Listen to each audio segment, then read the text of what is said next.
The Syrian Foreign Ministry has slammed the top international peace envoy to the conflict zone as flagrantly biased. It comes after Lakhdar Brahimi said he doesn't see a place for President Assad in a transitional government envisaged by an international peace plan.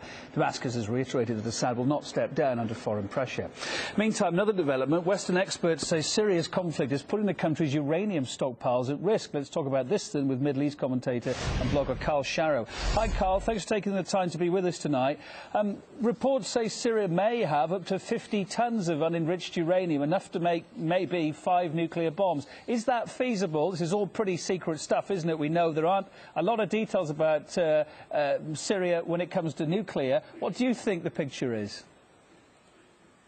I mean, nobody knows for sure, but let's just look at the timing of this announcement. It's almost that now there's a kind of a sequence, a chain of alarmist scenarios that are being produced concerning chemical weapons and nuclear sort of uranium stock of the Syrian regime. Echoes of Iraq, you think?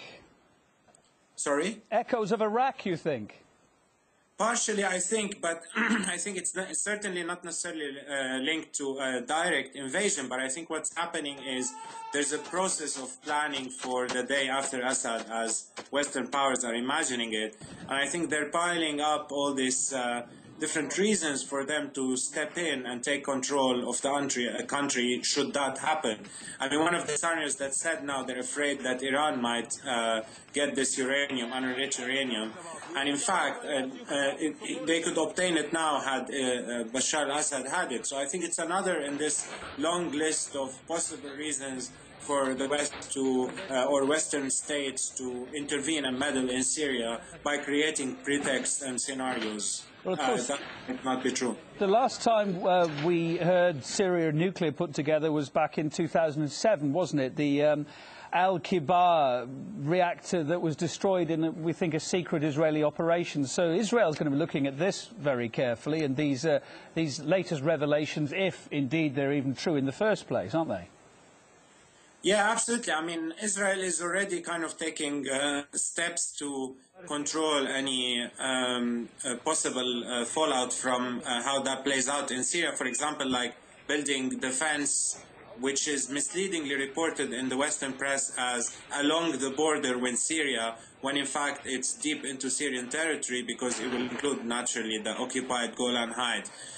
But I think what's interesting is both Western powers and Israel are looking at this primarily from this point of view of security, but I think it's taken into extreme scenarios that are highly unfeasible. I mean, there might be some truth to them, but for where we're standing right now, it seems that there's a lot of preparation for pretext for stepping in should Assad fall and taking control of the situation, including the conference that was took place yesterday in the UK when the UK government decided to plan for that possibility. So you see that there are multiple players engaged in that process, which is kind of really shocking that the fate of Syria could be decided outside this blatantly.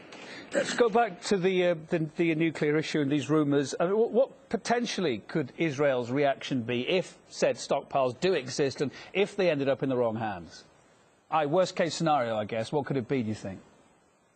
Well, worst case scenario, I think they will, if you look at Israel's strategy in the past, it favors these clandestine operations, and they will definitely step in and try to seize control.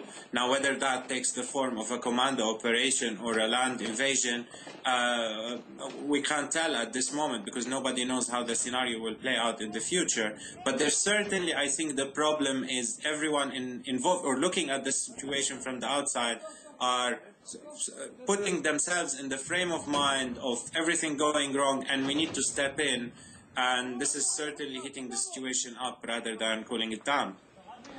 Middle East commentator, blogger Carl Sharrow on the line from London. Thank you very much.